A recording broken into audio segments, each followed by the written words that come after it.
Hey guys, what's happening? How to buy Solana meme coins on Phantom Wallet. So right in front of you, you're gonna see Solana. Just go ahead and click on it directly. And then what you're gonna do, just hit swap.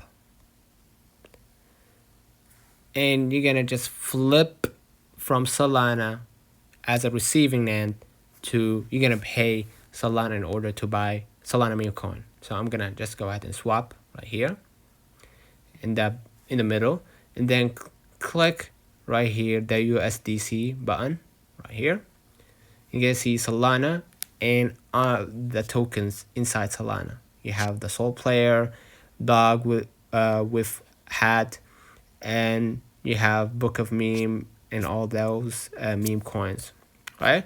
And then you can just go ahead and select the meme coin and pay with Solana in order to buy Solana meme coin. So let me know in the comments if this video helped you.